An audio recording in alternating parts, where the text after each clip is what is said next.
Hola. Voy a quitarme la mascarilla porque distorsiona bastante la voz y Buenos días.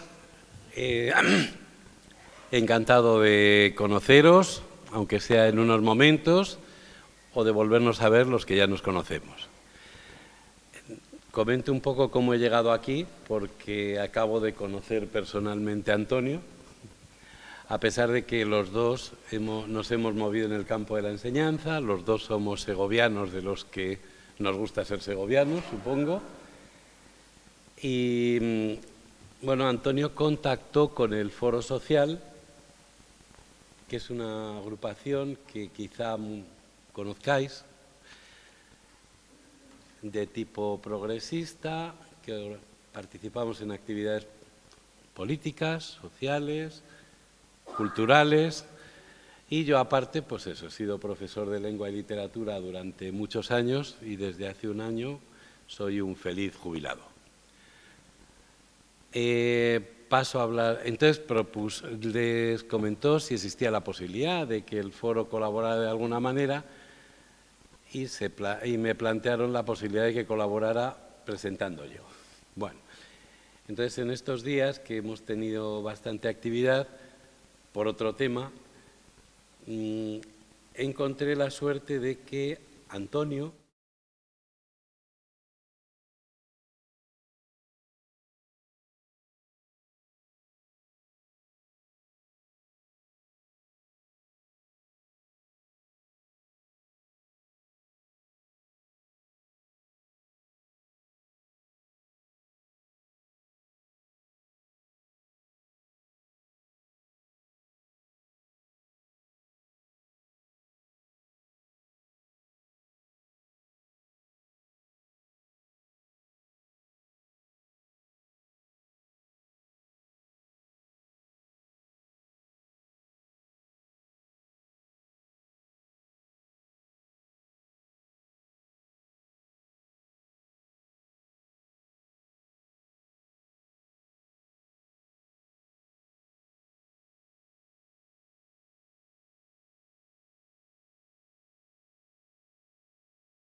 lo que se ve es cómo una persona se va derramando en sus páginas.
Cerca de la felicidad, donde de alguna manera lo que nos transmite que la felicidad no está en las grandes aspiraciones, ni en conseguir nuestros grandes sueños, ni nuestros grandes deseos, sino todo lo contrario. Cada vez que se consigue un gran deseo, lo que viene es el siguiente, y siempre estamos ansiosos por conseguir lo siguiente. Y sin embargo, en este libro va hablándonos de la felicidad de la vida cotidiana, y la felicidad consiste, pues a veces en luchar por la libertad, en convivir con la familia, hablar con los amigos. Me iba recordando cada vez más esa idea de Séneca. Incluso en este libro hay un preámbulo donde cita autores que han hablado sobre la felicidad. Entre ellos cita Séneca, que lo comento ahora, y uno encuentra, es un libro donde la felicidad se encuentra en las pequeñas cosas. No es extraño para una persona que ha nacido en un pueblo de Segovia, en Torreval de San Pedro, de esto que uno dice, ¿y por dónde cae Torreval de San Pedro? Cuando se lo dicen, porque claro, te tienen que decir, sí, entre tal pueblo y tal otro, y dices, pues no sé si he pasado alguna vez, y sin embargo es todo un mundo, esas partes de la geografía, de nuestra pequeña geografía, este terruño que nosotros vivimos tan intensamente. Y en este libro pues uno va mirando sus apuntes sobre la vida, su familia, incluso los recuerdos de aquella mili, de cuando trabajaba en el campo, y nos aparece de pronto Nicolás, que me parece que estoy viendo aquí a su hija, en un capítulo donde habla de... Yo lo poco que le recuerdo, le conocía más mi mujer, ¿no?, a Nicolás, que dice que es la cara humana del comunismo, y va hablando de gente, de situaciones, circunstancias. Un libro que se lee pues así de seguido, o se para uno. Pero antes de pasarle la palabra, quiero acabar, tampoco, espero no ser muy pesado, porque a mí cuando me dejan hablar me enrollo. La gente que me conoce lo puede saber. Vamos a ver. Me llamó especialmente la atención un capítulo que tiene con el que empieza el libro Nosotros. Y voy a explicar por qué. Le he preguntado y no ha leído el libro, que me vino enseguida a la cabeza. Es normal. O sea, quizá la novela que ha tenido más impacto en todo el siglo XX es una novela que escribe Marcel Proust, que era un novelista francés, que escribió una única novela de miles y miles de páginas, llamada En busca del tiempo perdido, tan disparatadamente larga que la iba sacando por novelas, son 7 novelas, y en la primera de ellas se produce una de las escenas más famosas de la literatura de todos los tiempos, que es el encuentro del escritor con su obra. Está hablando de que, me retrotraigo un poco para que se entienda luego, porque me voy a permitir el lujo de leerosla. En esa novela empieza el narrador contando que ha ido al pueblo donde veraneaba de niño, con sus padres y con sus tíos y con sus hermanos y primos, y que está en la cama dando vueltas, en la misma cama donde dormía de niño, y no consigue dormirse, hasta que de pronto cae en la cuenta de por qué no se duerme. Y es que de niño no se dormía y luchaba por quedarse despierto hasta que venía su madre a la cama a darle un beso de buenas noches. Y de pronto la ausencia de la madre le está impidiendo dormir. Es decir, tenemos la cabeza cargada de cosas que arrastramos, y a partir de ahí se plantea la posibilidad de escribir su vida. Pero ¿cómo escribir su vida? Pues tampoco lo tiene muy claro. Y va al pueblo, a un bar, donde pide una magdalena y un té. Y según está tomando el té, coge la magdalena, muerde la magdalena, bebe el sorbo de té y dice que siente una impresión impactante, pero no sabe por qué, algo que le ha conmovido profundamente. Entonces, está con la magdalena. Lo digo porque a partir de ahora, si oís hablar de la Magdalena de Proust, os lo he contado ya. Y entonces está con la Magdalena, no sabe qué le ha sucedido, pero sabe que ha pasado algo muy importante que él es incapaz de notar. Os recuerdo a todos, seguro que os ha pasado alguna vez con una música. Oímos una música y nos tiramos todo el día con la música en la cabeza, hasta que de pronto recordamos, quizá muchas horas después, esta música la oí con no sé quién y nos está recordando, sin que caigamos, a alguien a quien queríamos. ¿Sí? Bueno, sigue con la Magdalena y dice que la sensación se está perdiendo, ya se harta de seguir pensando, entonces coge la Magdalena, la moja en el té, la mete de golpe y le hace ¡buah! Y de golpe dice que de la taza de té le empieza a surgir las calles, la casa, la gente del pueblo, el campo que rodeaba, y todo porque cuando era pequeño y se iban de verano, él todos los días iba a hacer una visita a su tía, que vivía al lado, y su tía le servía una tacita de té con una magdalena. Y entonces y acaba diciendo que, y así surgió mi vida de golpe, de una taza de té. Bueno, es decir, ese té simboliza el nacimiento de la literatura. La página esa que es famosísima, me vino a la cabeza cuando de pronto empiezo a leer, porque claro, no me daba tiempo a leer todo, y entonces me leía lo primero de cada libro, luego iba leyendo salteado, y se titula Las letras. Atención, Antonio ha descubierto su taza de té con su magdalena. Ah, oye, otra cosa, por si no lo sabéis, el pueblo, no recuerdo cuál es el pueblo, porque le pone él un nombre ficticio, pero todos saben qué pueblo es, no recuerdo cuál es. Y en ese pueblo, a partir de entonces, se venden muy bien las magdalenas, a la gente que va de turismo. Y dice, por cierto, la idea le va a venir haciendo juegos de palabras y mirando las letras y que si tanto... Miles, cientos de miles, millones de letras revolotean en mi mente. Sueño que tengo en mi mente millones de letras. Letras que forman cientos de miles de palabras, palabras que forman miles de frases, frases que debo ordenar adecuadamente para formar una historia, letras, palabras y frases donde se esconde una historia que tal vez pueda interesar a alguien. La he soñado esta noche, he soñado una historia y tengo todas sus letras metidas en mi mente. Las tengo todas, pero están desordenadas. Debo buscar caminos para darles salida. Métodos para ordenarlas. Siento que me pesan, que me aplastan, que me ocupan demasiado espacio, que me atormentan, me abruman. Siento que debo desprenderme de ellas, echarlas fuera antes de que se apoderen de mí y me destruyan. Debo alejarlas, guardar distancias entre las letras que picotean mi mente y los pensamientos que dan forma a mi existencia. Salto ahora un párrafo. Como una factura de compras, toda llena de números desordenados y revueltos que debes ir descifrando poco a poco, ligando cada número al concepto que le corresponde. Así está mi mente, desordenada, revuelta. Tengo una enorme lista de facturas de letras y debo ordenarla, debo comprobar si está bien la suma. Es como un libro de interminables cuentas que me agobia. Intento resumir, agrupar, descifrar por letras, ordenar, aplicar la estadística, comprobar cuántas tengo y cuáles no, cuántas están repetidas, cuántas veces lo están. Quiero contar las AES, contar las IES, las OES, contar las vocales y las consonantes, analizar la composición de los textos, examinar todas las composiciones, volverlas a contar, repasarlas, descubrir, etcétera, etcétera. Es decir, nos va metiendo...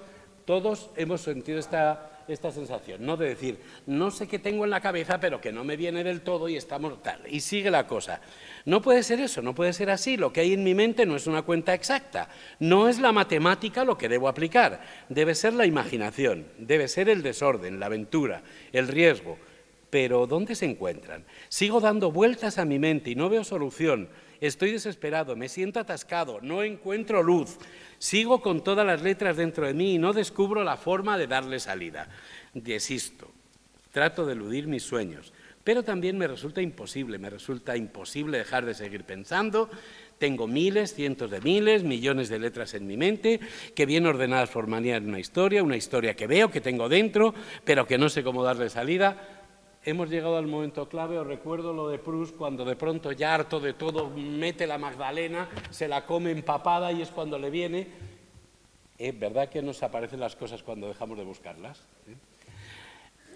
Y de pronto la magdalena de Proust le aparece aquí a Antonio y dice... Veo puentes, veo caminos, veo veredas, veo senderos, veo autopistas, gigantescas autopistas y veo letras que bailan, que saltan, que se mueven, juegan, se aparecen, desaparecen, se esconden. Ahora veo letras circulando por los caminos, circulando por los senderos y las autopistas. Ahora voy mejor. Veo puentes y caminos, caminos viejos y caminos nuevos. Por los caminos circulan las letras, se van juntando, se van ordenando, van sorteando las dificultades. Se mueven por los caminos, por los senderos, por las veredas, por las autopistas, las calzadas. Caminan alegres, circulan divertidas, van formando frases aleatorias, sin orden y sin sentido, van a su aire llamando mi atención, diciéndome, por aquí circula la vida, sin reglas, sin normas, con libertad, con amor y con alegría. Por aquí caminan los sueños. Sí, ahora sí. Por ahí va mi novela, la vida, el amor, los sueños. Y nace la novela aquí. Bueno, el caso es que me pareció una introducción tan atractiva que digo, pues la voy a leer. Pero no le dije qué texto era y ayer encima me insistía por WhatsApp en que se lo contara. Digo, bueno, le voy a pillar por sorpresa, espero que... Y ahora le paso la palabra, que ya va siendo hora, ¿verdad?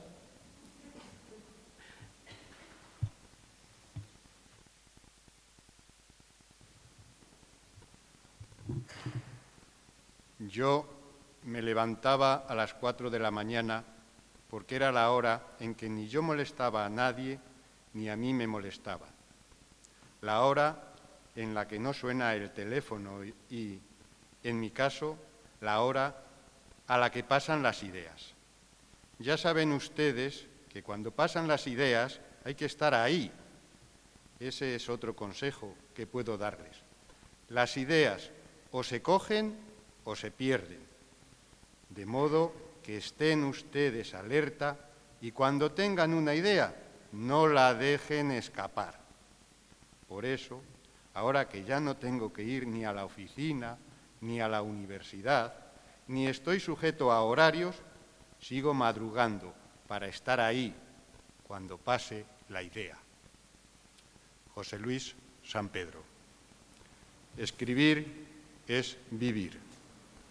Curso magistral dado en la Universidad Internacional Menéndez Pelayo de Santander. Buenos días y bienvenidos. En principio, quiero agradecer vuestra presencia, porque en la época y en las circunstancias que estamos, os merecéis un gran aplauso. También quiero agradecer la presentación que me ha hecho Jesús. Muchas gracias, Jesús. Y quiero agradecer la presencia aquí de compañeras mías, Ana, Margarita y Yolanda, que van a leer algunas cosillas. Ya las iré dando introducción. Y quiero también recordar a otra persona que iba a estar leyendo y por circunstancias familiares no ha podido venir. Gracias, Esther. Estás también con nosotros. Yo he querido comenzar con esta lectura de José Luis San Pedro, porque, como recordaréis, José Luis San Pedro fue un escritor que murió muy joven, a los 96 años, si no recuerdo mal. Pero a los 96, 95, o sea, poquito antes de morir, sus escritos circulaban por WhatsApp, pues era el momento del 15M y estaba en plena juventud. Entonces, es uno de los escritores que los considero maestros y a los cuales admiro. Creo que, viendo esta portada, pues dices, el arte de escribir es esto. De todas maneras, voy a seguir, porque la siguiente cuestión es, ¿qué es eso de ser escritor? Y él dice, pensemos en una forma sencilla de definir a un escritor. Podemos recurrir a varios ejemplos. Yo me inclino por aquellos que desmitifican al escritor, que lo bajan de su peana, le despojan de su aureola mágica y lo muestran como un trabajador cualquiera. El ejemplo más directo, sencillo y, a la vez, más ilustrativo del oficio, es la comparación del escritor con una vaca. Como, además, es un escenario geográfico en el que abundan, espero que me sigan, que puedan visualizar al escritor comparado con una vaca, veamos. ¿Qué hace la vaca? Ustedes imaginen la vaca en un prado, tan tranquila, detrás de una cerca mirando la carretera. Por ahí pasan infinitas cosas. Pasan los labradores, pasan los turistas, pasan la Guardia Civil, pasa el coche de línea. La vaca lo mira todo. Los que viven por aquí se habrán fijado en los ojos de la vaca. Son asombrosos, grandes, tremendos, protuberantes, casi esféricos. Están uno a cada lado de la cabeza, por lo que tienen un gran campo visual, un gran angular que los humanos no tenemos. Bien, es curioso y me llama mucho la atención, pero es así, es lo que yo también pienso, ¿no?, de lo que es el oficio de escritor. Desde luego,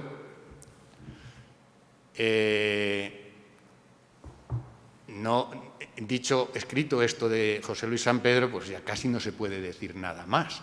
Pero claro, yo, si me presento aquí y anuncio una conferencia, tendré que poner algo de mi cosecha, entiendo, porque si no diréis, pues con habernos pasado por WhatsApp el título, pues nos hubiese servido. Entonces, reconociendo que aquí, digamos, sería la mejor conferencia sobre el arte de escribir, yo voy a aportar también algunas cosillas de mi cosecha. Pues bueno, pues vamos a ver, el arte para mí es la capacidad de emocionar. Entonces, para emocionar hay que buscar la belleza. Entonces, el arte consiste en buscar la belleza a través de, pues los que escribimos, a través de las palabras. El que pinta lo hará a través de los colores, el que hace esculturas a través de pues los cuerpos, la naturaleza, y el que hace música a través de las notas. Entonces, los que escribimos, pues tenemos que hacerlo a través de las palabras. Las palabras, lo ha dicho antes Jesús, encierran, todas las palabras encierran mucha belleza, y entonces en saber compaginarla está, porque el resultado de ver la belleza es la emoción, que la emoción yo pienso que es un estado que nos acerca a la felicidad. Entonces, desde aquí, pues yo llego a la conclusión, yo he escrito mucho por mi trabajo, pues el maestro, los maestros solo hacemos escribir, escribir, escribir. Y luego mi faceta sindical, pues también escribir, escribir. Pero yo no me he sentido escritor hasta que un día recibo un correo de una persona con la cual había tenido relación profesional, pero no la conocía, ni la conozco físicamente, no la conozco todavía, pero me escribe un correo porque al hilo de las conversaciones profesionales, pues yo le había dicho, pues eso, que tengo una página web y ahí escribo cosas. Y entonces me dice, cuando acabé de comer, me apetecía echarme una siesta, pero desistí y me fui a pasear a mi perro, solo. Antes de salir, imprimí lo último que me mandaste por Navidad de tu libro Nosotros y la carta número 41 de tu libro Cartas del Sáhara. Y me senté a leer tu narrativa y tu poesía en un banco de la Plaza del Charco, en el Puerto de la Cruz, que es donde estoy viviendo desde hace varios meses. Ya lo había leído en su momento, pero hoy lo he leído con más calma. Antonio, de verdad, me encantó. Y entonces dije, pues vale, si yo pienso que escribir es intentar emocionar, no digo a cuántas personas hay que emocionar. Yo ya sé que emociono a una, pues ya me puedo considerar escritor. Luego he tenido otros correos y otras cosas donde más gente me ha dicho que se emocionaba, pero bueno, pues es así. Está claro que para mí con una persona basta. ¿Por qué?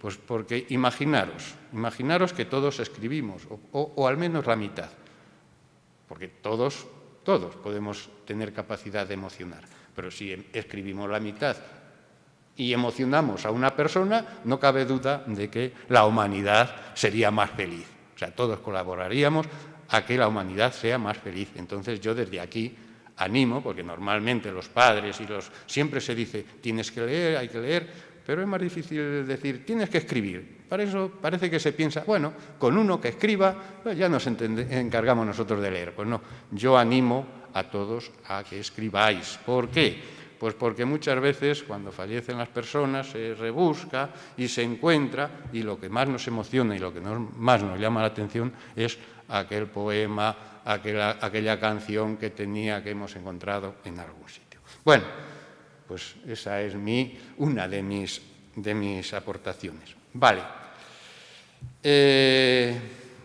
Yo apuntillo, lo decía ya José Luis San Pedro, al hablar de la vaca, el escritor es un trabajador. Para mí el oficio de escribir es un trabajo más. Es un trabajo más, un trabajo que a mí en mi caso me ilusiona, pero que yo quiero quitar la idea esa de que, bueno, ser escritor es muy fácil. Tú sales a la calle, bajas, pones la mano y te llueve la palabra más hermosa, te llueve la frase más adecuada, te llueve el mejor párrafo, te llueve el mejor capítulo, la idea. No, te viene la idea y luego la tienes que trabajar considerablemente. Luego el escritor es un trabajador más, un trabajador. Complicado, sí, porque ahora viene la complicación. Un escritor que tiene que tener en su cabeza dos cosas que en principio parecen contradictorias. Ahí pone que la vida es una suma y lo importante es saber lo que se suma. Ese es mi lema y esa es mi filosofía. Es decir, en una sola frase se tiene que resumir todo. Por un lado, concentrar, resumir, pero el escritor tiene que tener un mundo en la cabeza. O sea, son dos cosas. Por un lado, lo mínimo, lo más pequeñito, y por otro lado, lo más universal. Un mundo en su cabeza. ¿Por qué? Pues sencillamente, un escritor tiene que crear personajes, y claro, los personajes son caprichosos. Ahí lo mismo te sale una persona, una mujer que es astronauta o que es labradora, y entonces dice, si es labradora yo ya sé, pero claro, dice, es labradora, pero tú eres labrador, conoces cómo se labraba antes, de cómo tus padres uncían las vacas en el yugo y tal, pero ahora es otra cosa, ahora es labradora joven y tiene que estar pendiente de cómo pagan las letras del tractor o de la maquinaria, etcétera, etcétera. Entonces todo eso lo tienes que tener en tu cabeza. Y bueno, pues eso es lo que vamos a intentar desligar, qué es lo que tengo yo en mi cabeza, y es lo que está aquí en mi página web. Yo cuando hablo de mí me defino como escritor de bolsillo. Si recordáis, antes había libritos chiquititos que se llamaba libro de bolsillo.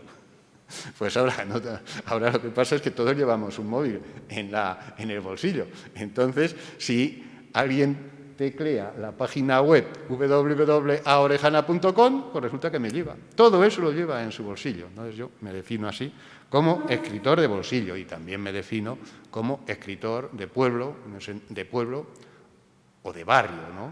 En el sentido de que entiendo que estoy próximo pues, a la gente que convive conmigo.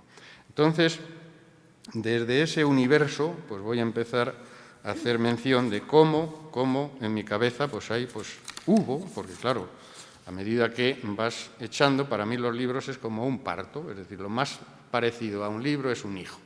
Lo que pasa es que el libro tiene un proceso de gestación, el hijo más o menos está definido y el escritor no. Yo cuando escribí Cartas del Sáhara, pues la idea me surge en 1973-1974.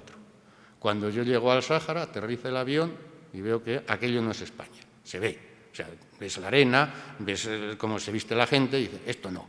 Y, claro, somos un país colonizador y aquí no vamos a estar toda la vida. Entonces, yo voy a vivir un momento histórico. Entonces, tengo esa idea, me viene esa idea. Haz algo, porque estamos viviendo un momento histórico. Escribe algo. Y entonces digo, vale, pues vamos a ver. Como yo había recopilado muchas direcciones para tener correspondencia y para tratar de no pensar en lo que querían que pensase, sino pensar en el mundo exterior, en lo que dejaba, pues escribía muchas cartas y recibía muchas cartas y todas las guardaba. Guardaba las cartas que recibía Y las que escribía, yo por ser maestro pues me asignaron en la oficina y entonces allí tenía mi máquina asignada, mi máquina de escribir de las de antes, y con un papel de calco escribía una carta y me quedaba con una copia. Vale, entonces yo así cogí una de material, pues miles, pues sí, más de 1000, porque claro, estuve 400 y pico días recibiendo 2 o 3 cartas diarias y escribiendo otras 2 o 3, pues fijaros. Bien, luego sigue el trabajo, ¿no? Lo que decía, esto era el 74-75 y se publicó en el año 2002. O sea, este tuvo un embarazo largo, de 20 y tantos años. Porque claro, tiene las cartas, pero luego, ¿qué haces? ¿Cuál es la que tiene sentido? ¿Cuál es que no? ¿Cómo las hilvanas una con otra? Etcétera, etcétera. Me inventé cartas que me escribía a mí mismo para ligarlas, etcétera, etcétera. Y luego ya tuve que adquirir un compromiso conmigo mismo, decir, se lo tengo que regalar a mi hijo cuando cumpla los 18 años. Claro, sin que lo sepa. Entonces, sin que lo sepa significa que tengo que hacer una carta diaria a partir de las 11 cuando ya está dormido. Trabajo. Y luego venía la segunda parte, una vez que ya tengo las cartas seleccionadas, ¿cómo? Pues en aquellos años había en los periódicos, sacaban semanalmente fascículos que luego ibas a una empresa y te los encuadernaba. Pues yo digo, pues yo voy con mis folios y que me los encuadernen. Así fue. Me encuadernaron, hice 3 libros, los 3 primeros libros fueron en ese sentido tan manual y tan artesano. Yo tuve que hacer la portada y la contraportada y tuve que organizarlo todo. Y hice 3 y entonces entró en juego, pues mi querida amiga Margarita leyó y dice, esto se podría publicar, y yo creo que esto se podría publicar. Coincidió que un amigo también nuestro, Ángel Ampudia, le cito, porque era compañero, había puesto una imprenta, pues bueno, pues ya vamos a ver.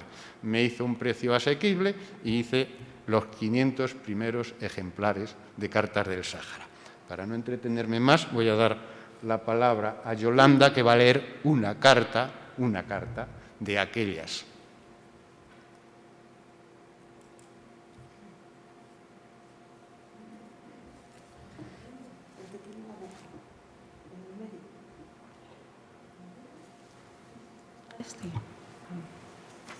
Buenos días a todos y a todas. Carta 37. A ti, mi amigo Rafa de Ubrique. Hoy he escrito una carta de amor a una mujer desconocida. Rafael es de Ubrique. No sabe leer, no sabe escribir, solo hay dulzura en su rostro. Intenté enseñarle en las tardes sufridas en el campamento, pero fue poco el tiempo. Aprendió algo, pero no lo suficiente. Aprendió a estimarme y a envidiarme sanamente. Y yo aprendí a quererme, como a mis primeros alumnos, aquellos que aparecieron con 6 años ante mí como mi primer reto, mi primer salto a la vida. Me dijo que le leyera la carta de su novia, que quería escucharla una vez más. Antes se la habían leído otros. Rafael solo tiene amigos, nadie le puede hacer daño. Su sonrisa y su chispa frenarían en seco al que quisiera hacerle mal. Solo las alimañas le pueden dañar. Por eso los militares se ceban en él y le maltratan. Se burlan los cabos, le sacuden los sargentos. Por eso les odio. Cada burla, cada cachete en su espalda me hiere el alma. Y la rabia por esta impotencia me atormenta. Me ha pedido que le escriba una carta a su novia. Lo hago con agrado, disfruto. Él me dicta y yo escribo. De vez en cuando introduzco una frase que expresa tiernamente la llama de amor que aprecio en sus ojos. Se la leo y se enciende aún más, y casi llorando me dice, eso es lo que quería decir. Y me dice que lo agradece mucho y que siente un montón tener que marcharse y no volver a verme. Intento consolarle. Sí, nos volveremos a ver. Volverás. Allí nos pueden tener todo el tiempo. Todo el campamento se habían pasado los cabos amenazándonos con ir a Tisla. Es el puesto más interior del Sáhara. Es donde más contraste hay entre el día y la noche. Por el día se sobrepasan constantemente los 50 grados. Por la noche, 4 o 5 bajo cero. Ese cambio es insoportable. Algunos tienen problemas hasta para orinar. Allí solo hay un pequeño campamento, solo hay militares y siroco, viento del desierto cargado de polvo que te vuelve loco. Allí iréis de cabeza si doy un parte de vosotros, porque hacéis mal las cosas, nos amenazaban los cabos y los sargentos. Y allí fue Rafael. Era pequeño, era analfabeto, era débil, solo tenía una cara de niño inocente y una sonrisa tierna, un chiste en el momento oportuno para alegrar al que le contaba una pena y una generosidad absoluta. No tenía nada suyo. Cuando recibía comida, esa que nos llegaba a todos, enviada en un paquete, se hacía la fiesta. Aparecía el vino, lo comprábamos entre nosotros y el barracón entero vivía una noche de alivio y de juerga. Por eso pensaron los del ejército que solo servía para estar escondido en el último rincón de esta zona conquistada en vez de estar feliz en su pueblo, feliz con su novia, que le escribía cartas dulces, que le leíamos los compañeros. A veces hacíamos corro 5 o 6. Uno, habitualmente yo, le leía la carta y el resto, en respetuoso silencio, le daba muestras de nuestro cariño. Un día recibí una cinta, cogí un radiocasete, buscó un rincón del barracón y un momento de soledad y se quedó escuchando él solo. Por primera vez no necesitaba de los demás y vivió en soledad el primer momento. Solo fue el primero, porque cuando hubo saboreado todo el amor que en la cinta le enviaba a su amada, nos llamó sonriente y nos dejó escucharla. Después cogió una cinta virgen, buscó nuevamente un rincón y un momento de soledad y contestó. Hoy escribo una carta de amor a una persona desconocida. La escribo con amor y con gusto. Enfrente está Rafa dictando. Le escucho, le corrijo, le leo lo escrito y la chispa que veo en sus ojos me da fuerza, me anima y me conforta. Bueno, pues en el año 73-74 había gente, personas, claro, aleatoriamente, porque cuando vas a la mili pues van de diferentes sitios y aleatoriamente había gente que no sabía leer y escribir. Esta carta, que la he leído muchas veces como maestro, se la he leído a alumnos de primaria, algunos tenían 8 años, todos la escuchaban con una atención y alucinaban, claro, alucinaban de que ocurriese esas cosas. Bueno, pues el siguiente libro es Nosotros. Su gestación fue un poco más corta, pero también fue del 2003 al 2017. En el 2003 se produjo, parece que fue ayer y los años que han pasado, la invasión de Irak. Y fue una invasión contraria a la opinión de toda la gente. Querían hacernos vender algo que la gente no entendía. Entonces, en esas fechas donde había tanta presión mediática para justificar lo injustificable, pues yo dije, pues yo, como siempre, me escapo, huyo, me busco en mi imaginación y voy a escribir cartas de amor y ya está, cartas de amor. Entonces, este es un libro que al mismo tiempo que hace referencia a las manifestaciones pues se van contando cartas de amor. Con una salvedad, en este libro huyo de los nombres propios, utilizo pronombres para identificar a una generación. Entonces, no me parecía oportuno poner Pedro o Juan a los que se manifestaban, y entonces dije él o ella, él y ella. Entonces ya están los padres de él, los abuelos de él, o sea, ya da margen a todos los personajes que quieran. Y solo aparece un nombre propio, es el de Carlos González. Y os voy a explicar. Aparece porque Carlos González, cuando yo estudiaba psicología, se sentaba pues así a mi lado y le asesinaron por ir a una manifestación a pedir amnistía y libertad. Fijaros qué cosas. Pues le asesinaron los guerrilleros de Cristo Rey. Entonces, eso impacta y entonces, bueno, pues como homenaje a él y también a la memoria histórica, pues figura su nombre. Entonces, ahora me parece que a nosotros le toca en la manifestación, me parece que va a leer Ana. Buenas tardes, perdón, buenos días. Estamos bien. Comienzo.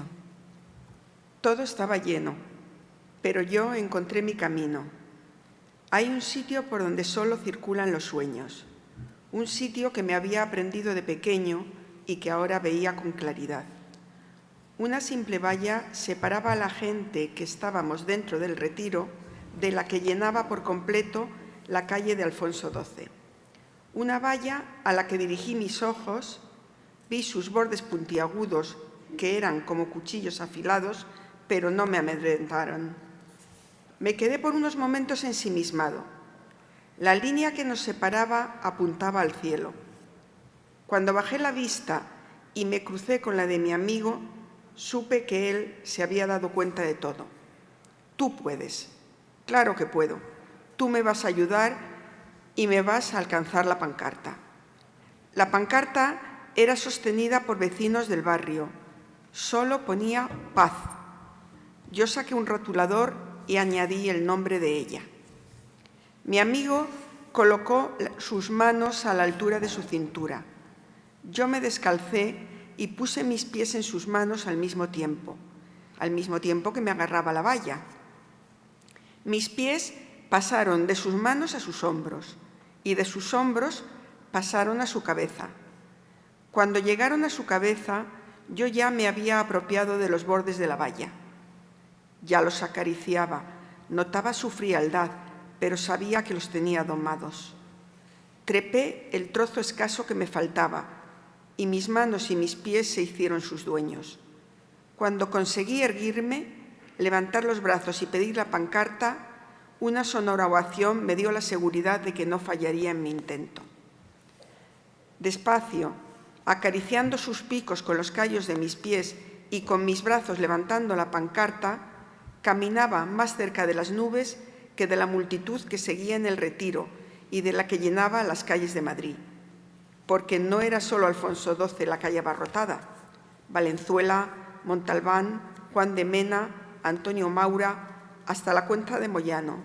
Solo se veían cabezas o manos abiertas levantadas, porque el instinto unía a todas las personas y unificaba los gritos y unificaba los gestos, y desde arriba se veía la ola de las manos al levantarse.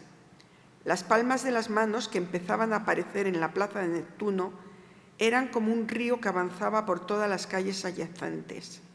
El asfalto había sido sustituido por personas que levantaban las manos al unísono, por personas que gritaban los mismos cánticos, por personas que ahora se quedaban quietas, que me miraban y que me aplaudían cuando pasaba. Desde arriba todo está más claro. Les veía con sus miradas elevadas al cielo, buscando la paz que no encontrábamos en la tierra, la paz que llevábamos dentro y que otros no la estaban pisoteando. Veía también más claros mis sentimientos. Ella había quedado con la gente de su facultad en la Cuesta Moyano, esquina al Retiro. Yo, desde la altura, moví la pancarta porque en un momento determinado supe que ella me miraba. La agité mientras hacía equilibrio con mis pies descalzos que se agarraban a los picos de la valla. Una bocanada de viento me hizo perder el equilibrio y mis manos soltaron la pancarta para sujetarme. Lo conseguí a duras penas y cuando estuve otra vez erguido, vi como la pancarta se cimbreaba por las calles de Madrid y como un montón de manos se peleaban por alcanzarla. No tuve ninguna duda. Supe que mi pancarta alcanzaría su destino. Bien, pues la tercera idea, tercer libro, ya tuvo una gestación un poquito más corta, pero todavía fue desde 2011 al 2018. En ese tiempo, pues claro, el movimiento feminista tomó las calles y entonces pues, me vino la idea de escribir algo sobre la igualdad y en contra de la violencia que sufren las mujeres. Vamos a leer Margarita, además va a leer pues, una denuncia de esta violencia machista y quiero recordar que el día 25 es el Día Universal en contra de todo tipo de violencia contra las mujeres. Entonces, esto va también un poco adelantándonos en esa línea. Buenos días. Voy a leer un fragmento de esta novela que se titula Tetas, la fuente de la vida. Todos los días hacía el mismo recorrido, de la academia de corte a la pensión. Desde que su primo la echó, Tiní y su hermano procuraban no dejarla ni un momento sola. Estaban siempre a su lado, excepto el rato en el que iba a la academia de corte que coincidía con horas de su trabajo. La Flori se conocía bien todo el recorrido, desde la academia a la pensión. Conocía todos los portales que daban a la calle Goya y sabía que a esas horas de la tarde siempre había mucha gente paseando. Por eso iba siempre tranquila, esa tarde también. Iba tranquila y nunca pudo imaginarse que en un espacio tan corto de tiempo pudiesen pasar tantas cosas. Llegar a la altura del portal 27, ver una manaza posarse en su boca y otra agarrarla del brazo y arrastrarla hasta el interior, ocurrió en un santiamén. Un instante que ella no tuvo tiempo de evitar ni nadie de observarlo. En un momento se encontró dentro de un portal viejo, debajo de una escalera antigua, con una mano que le impedía gritar y otra que la apretaba y la sobaba por cualquier parte del cuerpo. La cara, que reconoció inmediatamente, la asustó aún más. En sus ojos vio un deseo insano y un asco infinito se apoderó de ella. Quiso defenderse, comenzó a patalear y a moverse, pero el energúmeno que tenía enfrente la apretaba contra la pared y le hacía un daño inaguantable. La mano enloquecida le desabrochó la blusa y le arrancó las sombreras del sujetador. Sus manos eran su única defensa y comenzó a utilizarlas desesperadamente. Lo arañaba y le tiraba de los pelos, pero el monstruo era un ser insensible. La agarró una de sus manos y se la retorció por detrás de la espalda, al tiempo que la apretaba fuertemente con su pecho contra la pared. Después intentó hacer lo mismo con su otra mano, pero ella se rebeló. Puso todas sus energías para evitarlo e intentó recuperar la que tenía aplastada entre la pared y su espalda. Lo arañó en la mano que le apretaba la boca, pero él era una fiera rocosa, porque respondía a sus arañazos apretándola con su cuerpo. La apretaba contra la pared, al tiempo que su asquerosa ropa aplastaba sus pechos que habían quedado descubiertos. Todo era un forcejeo constante, una lucha a muerte donde la fuerza jugaba un papel determinante. Las manos, la cabeza, el pecho, los muslos, los pies, todo estaba en continua lucha. El cuerpo de él atacando, el de ella defendiéndose. El de él avanzando porque rompía su falda y sus bragas, porque se desabrochaba el cinto, dejaba caer sus pantalones y una cosa dura comenzaba a rozarle el muslo. El de ella cediendo porque cada vez tenía más dolor, porque le costaba trabajo respirar y porque sus fuerzas flaqueaban. Le tiraba de los pelos, pero él, en vez de retirar la cabeza, la apoyaba con más fuerza contra su pecho, baboseándole los pezones. No había manera de retirar a esa fiera, parecía insensible al dolor, y aunque intentaba con sus dos manos arrancarle las orejas, él seguía por el camino emprendido y cada vez estaba más cerca de ella, ese miembro asqueroso, repugnante y duro que humedecía sus muslos y que pretendía romperla. De repente, la mano que le tapaba la boca cedió y por fin gritó. Gritó y lloró y se tiró contra el suelo y no vio más. No vio cómo Lalo se convirtió en un pelele que miró hacia arriba y vio dos caras iguales. Un pelele que soltó la mano que apretaba la boca de la Flori cuando sintió dos manos posarse en su espalda, cuando sintió que dos manos apretaban su cuello, cuando notó que su cuerpo se elevaba como si fuera una pluma, cuando su hombría se desinfló, se arrugó en un instante, porque todo el ardor que emanaba de su cuerpo ante la presencia de la mujer que se había resistido desde el primer día, desapareció cuando unas manos lo elevaron del suelo y vio a dos caras iguales dispuestas a estrangularlo. Dos manos que le apretaban el cuello, una por la parte de atrás, la otra por la parte de adelante. Eran dos manos distintas, cada una de una persona, pero eran dos manos iguales, dos manos que estaban sintonizadas como si fueran una. Todo era igual. La cara era igual, los ojos eran iguales, la sonrisa era igual, el odio era igual, la fuerza era igual. Lo sacaron a la calle. La gente que paseaba observó cómo dos hombres grandes llevaban un guiñapo entre sus manos. Nadie tuvo tiempo de reaccionar. Solo pudieron observar. Los hombres grandes levantaron al otro en volandas, sus pies no tocaban el suelo. Llevaba los pantalones arrastrando y enseñando su miembro flácido. Sin que nadie tuviese tiempo de decir nada, vieron cómo, con la misma fuerza que lo habían sacado del portal de la casa, lo tiraron al centro de la calle. Tumbado, enseñando sus genitales frente a los curiosos que se habían concentrado en la calle de Goya, con la vergüenza de sentirse humillado y de ser el ser más ridículo del mundo, observado por una multitud de gente, Lalo escuchó aterrado la misma frase que oyeran todas las personas que se habían congregado. Si te vuelves a acercar a ella, eres hombre muerto. Y los dos hombres grandes volvieron a entrar al portal de donde unos segundos antes habían salido. Cuando la Flori se pasó la mano por los ojos para secarse las lágrimas y miró hacia arriba, vio dos caras iguales, dulces como la miel, con una mirada transparente y una sonrisa tranquilizadora que la invitó a reponerse. Vio tanta inocencia en su rostro que cuando al unísono le ofrecieron cada uno una mano para levantarse, se agarró a ellas con el agradecimiento de deberles la vida. Había mucha gente en la calle cuando salió del portal. Entre los dos hombres grandes, agarrada del brazo de cada uno de ellos, vio como una persona huía y se subía a los pantalones ante las miradas curiosas de la gente. Los dos hombres grandes caminaban seguros ante la multitud que se había congregado. Tenían una mirada altiva y el orgullo de llevar a una mujer extraordinariamente guapa agarrada de su brazo. Esa fue la primera vez que la Flori vio a los mellizos.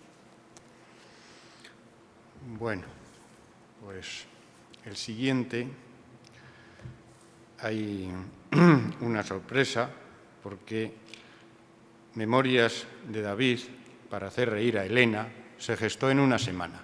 O sea, veníamos de tiempos muy largos y esto fue rápido. Es un regalo de bodas y el tiempo apremiaba y en una semana digo, tengo que hacer algo y lo hice.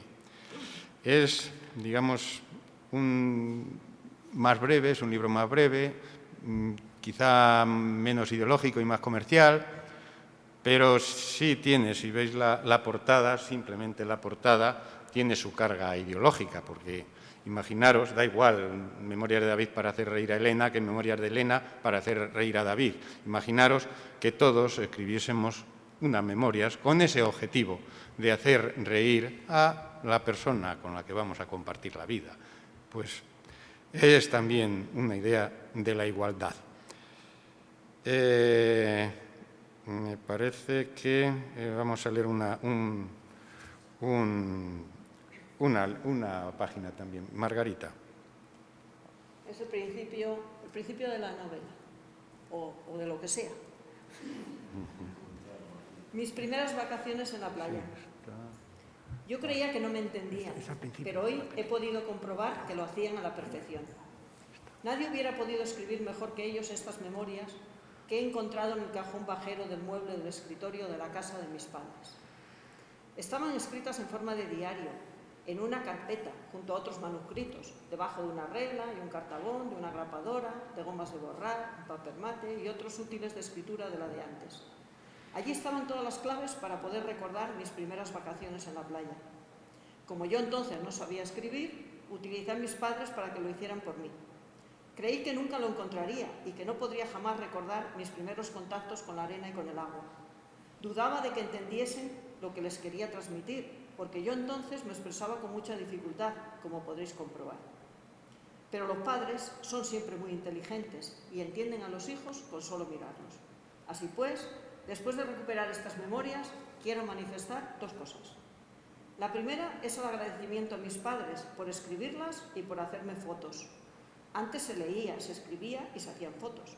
Fotos con cámara que se revelaban y se guardaban en álbumes. Eso garantizaba encontrar después lo escrito o lo fotografiado para mantenerlo siempre en el recuerdo. Ahora se utiliza el móvil, se hace la foto, se comparte, inmediatez. Pero no se escribe nada y luego pasa lo que pasa. El móvil un buen día se revela y nos dice que está saturado, que no tiene espacio. Miramos y comprobamos que tenemos miles de fotos y que su memoria está repleta. Entonces eliminamos todo, o en el interior, en el mejor de los casos, lo guardaremos en otro núcleo duro que también se saturará. Así, lo que fue inmediato dejó de tener vivencia y los recuerdos desaparecen o se esconden en rincones de cada vez más difícil acceso.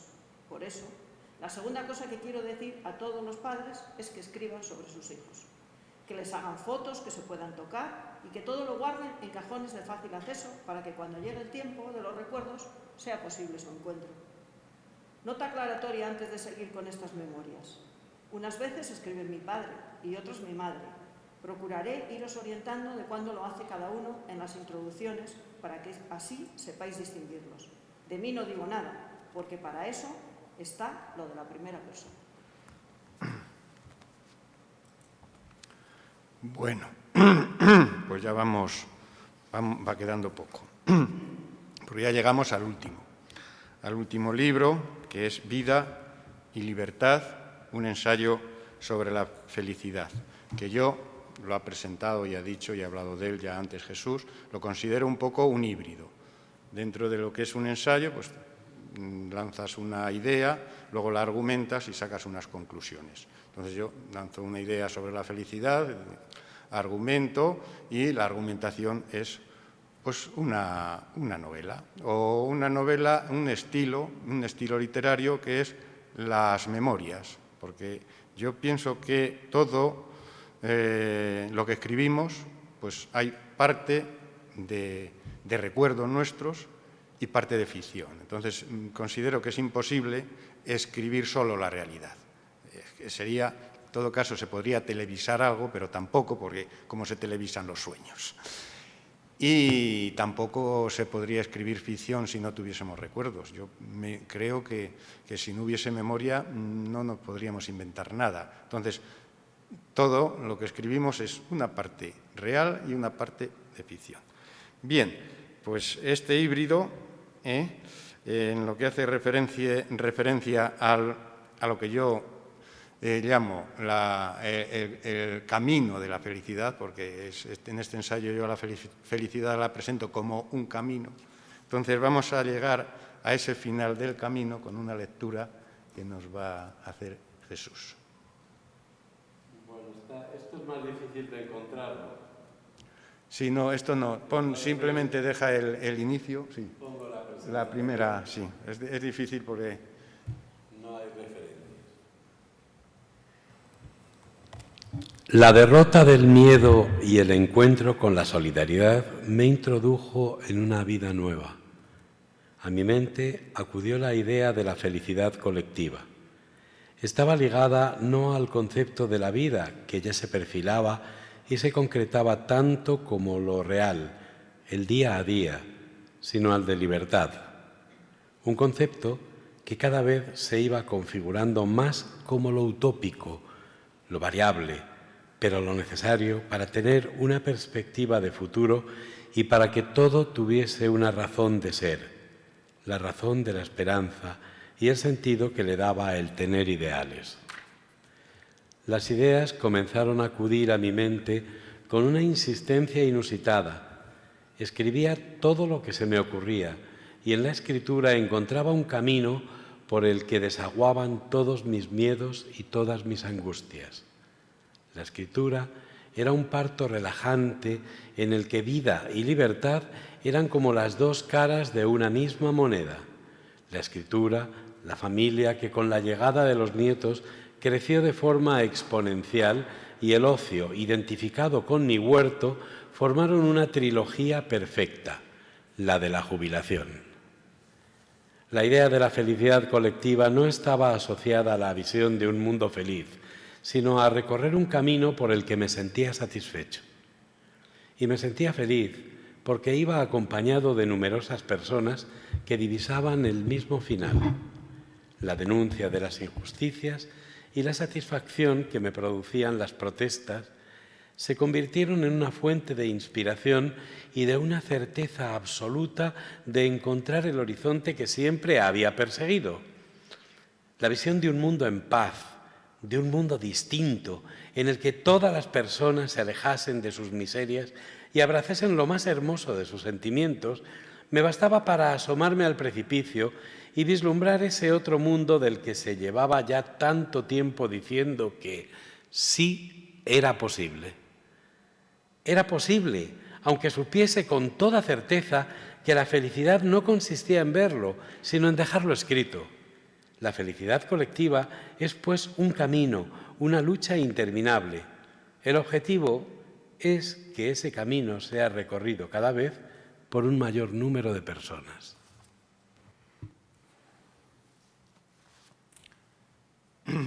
No podríamos terminar esta conferencia sin hacer referencia a la poesía. Porque si se habla del arte, la belleza, el arte de escribir, la emoción, pues no cabe duda de que es en la poesía donde se concentran todas las cosas. Entonces, vamos a terminar con dos poemas. Yo entiendo que se concentra la belleza, porque hay que buscar la palabra más bella, ponerla en su lugar, es decir, ponerla en su florero. La idea, porque claro, en el poema tienes que concentrar la idea y dejarla lo más pequeñita posible. Y el trabajo, porque tienes que rimar, buscar la palabra adecuada. Entonces, yo creo que para terminar una conferencia de este tipo, necesariamente la hay que terminar con un poema. Y Margarita nos va a leer uno que ha tenido el detalle de regalarme, me lo ha regalado y está en el libro, en el último libro del que acabamos de hablar, y que también es adecuado para hablar de la igualdad y de las mujeres. Este poema creo que lo escribí en 2019, en torno al 25 de noviembre, el Día Internacional contra la Violencia de Género. Se titula Alas de vida.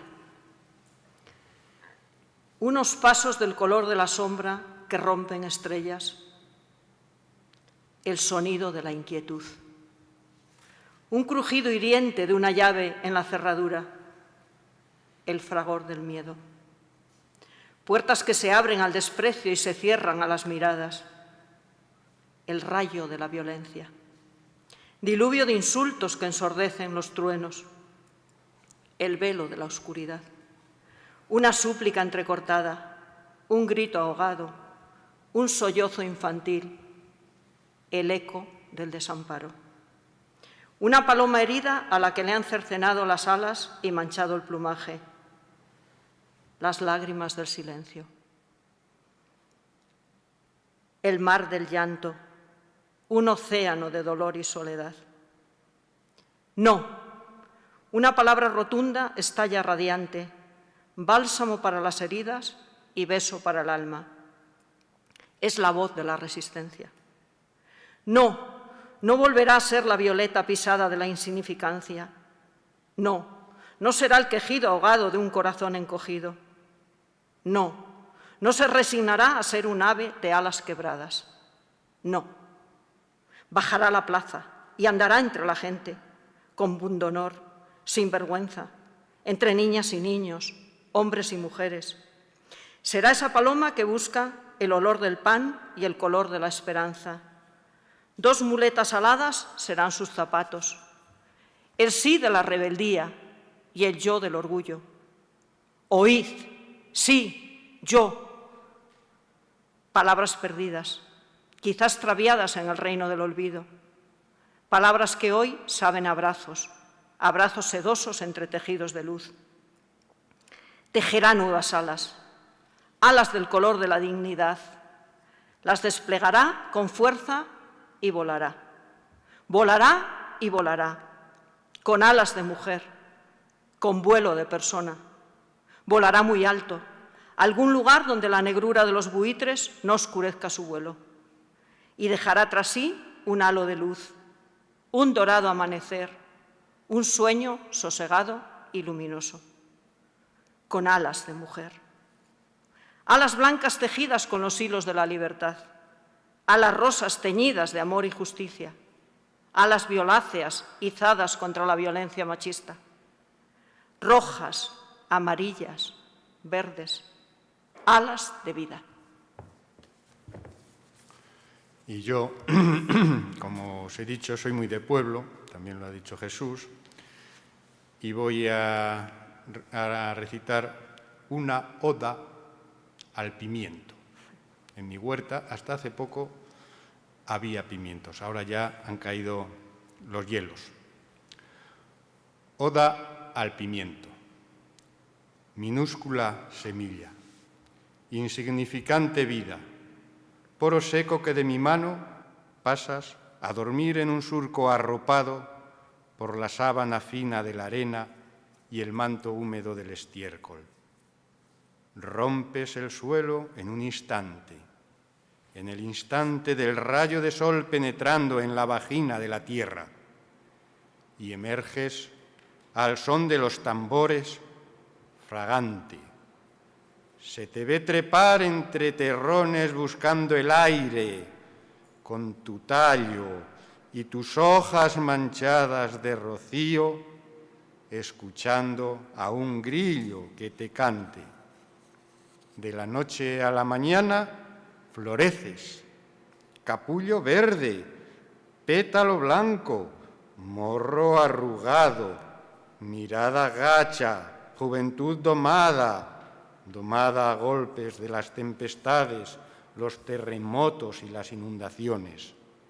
Alcanzas esplendor cuando enrojeces, cuando en el horno te doran, cuando explotan tus carnes, cuando mueres en mi boca.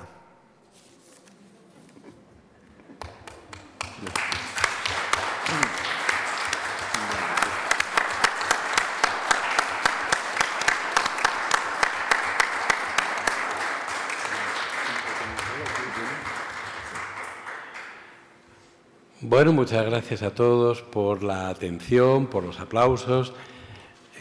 Oyendo los dos últimos poemas me acordaba de Pablo Neruda, no sé si se conoce, tiene un libro entero dedicado, bueno, dos, sí, las odas elementales, son poemas de este estilo, a las cosas sencillas de la vida, y sin embargo tiene otro que es el de el canto general, que se parecen más a la poesía la poesía tuya. Digo, bueno, vamos a hacer un pequeño homenaje a Neruda, que también disfrutó hasta de un premio Nobel. Bueno, dos cosas. Una, ahí está Lorena atrás con libros de nuestro autor aquí presente, que claro, se pueden adquirir y él podrá dedicar a quien lo desee. Y en segundo lugar, pues que ahora se abre la posibilidad de un coloquio, que será lo breve o lo largo que pretendan los asistentes, aunque a estas horas y después de lo del pimiento igual le entra el apetito, ¿no? Pero bueno, animo a quien desee participar en el coloquio, que una observación, una pregunta.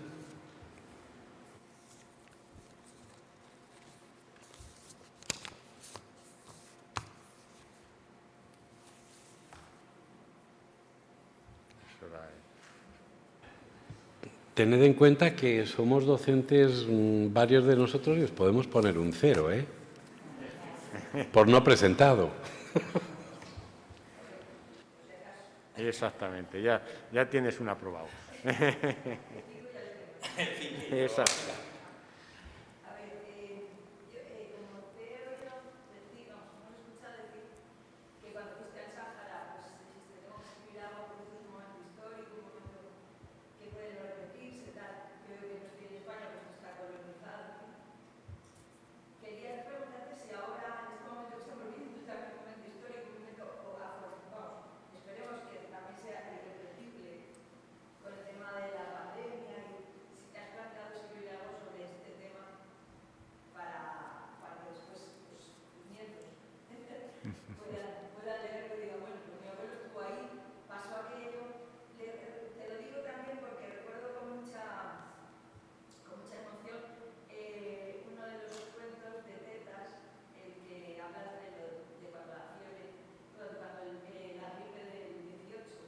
Sí. Que me impactó, o sea, las historias son preciosas todas, pero esa me dejó no sé, me impactó mucho, y lo leí antes de que pasara todo esto, claro. Y cuando empezó a pasar esto, dije, bueno, es que estamos como repitiendo, y entonces, pues eso, que si había pensado hacer algo. Pues primero vamos a hilar las dos cosas, porque sí que tienen contenido para hilarse, ¿no? Fijaros que lo de Cartas del Sáhara y las historias están del 73-74, que ahí se inicia un conflicto que todavía no se ha resuelto. Es decir, no se ha querido resolver. Quien tiene capacidad de resolución, pues no interviene. Entonces, el conflicto del Sáhara sigue ahí y han pasado, pues, ¿cuántos años? 50. Casi 50 años. Esperemos que no pase lo mismo con esto, con el tema de la pandemia. Esperemos que no sea un conflicto que por intereses se quiera mantener en el tiempo. Lo trato. En el libro, en el último, porque yo al hilo de la pandemia, pues escribí unas píldoras donde manifestaba mis diferentes opiniones y están recogidas en un anexo, en el propio libro. Hay un anexo especial, entonces, quien quiera, porque yo los anexos los he tratado, pues eso, en el plan de ser un ensayo, y en esa idea están puestos por si a alguien a lo mejor le interesa, pero digamos que forman, pues eso, lo que es un anexo, una cosa que quien quiere la lee y quien no. Y entonces ahí sí que aparecen mis píldoras, que yo las llamé píldoras pues para hacer frente al confinamiento. Entonces, ya digo, esperemos que esto se resuelva, pero que se resuelva de la manera que yo creo que se debería resolver. Es decir, antes hablaba Jesús, el trozo que he leído era referente a la felicidad colectiva. La felicidad colectiva, en este caso de la pandemia, solo se conseguiría si se buscase una solución definitiva para todo el planeta. Es decir, si no estuviésemos siendo egoístas y yo me salvo aunque me tenga que poner 1000 vacunas, y otros allá se las vean. Entonces, así no nos salvamos. Te puedes poner las 1000 vacunas, que no te salvas si no nos vacunamos o buscamos una solución para todos.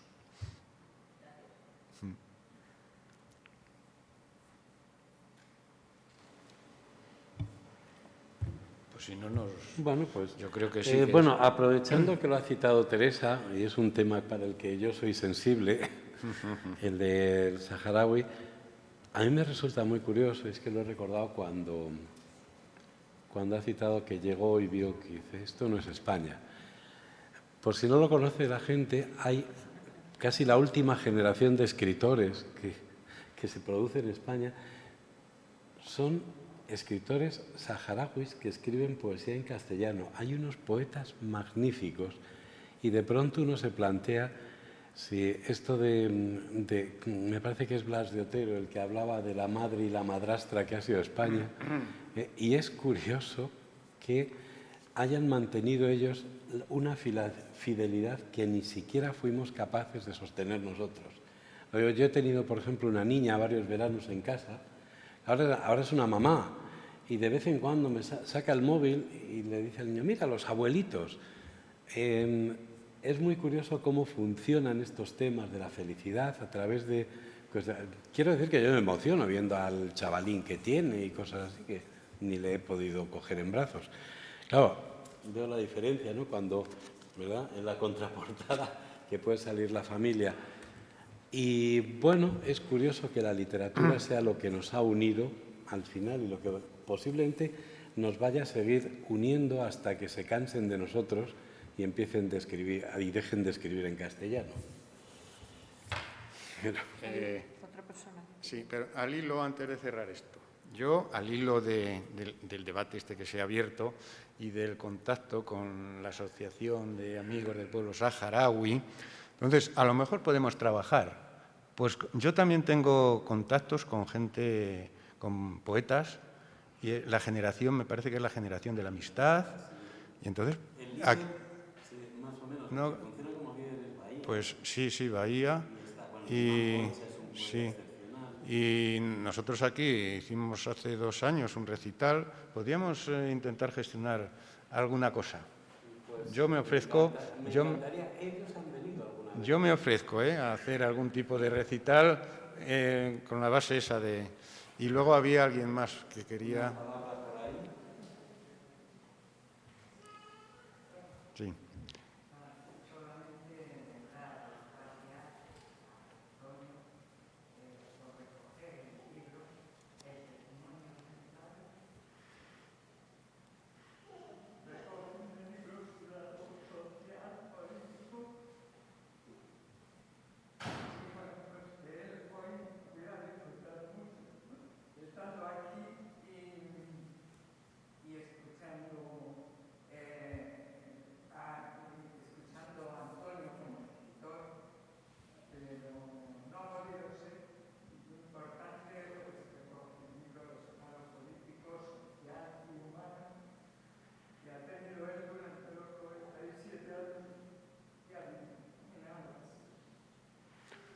Muchas gracias, sí, gracias a ti, gracias a tu padre, porque sí, la última vez que hicimos aquí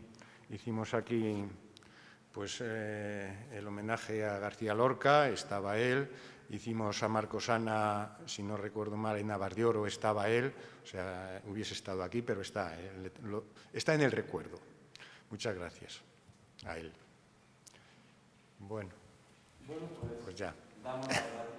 Muchas gracias, sí. Y cerramos el acto. Muchas gracias, Antonio.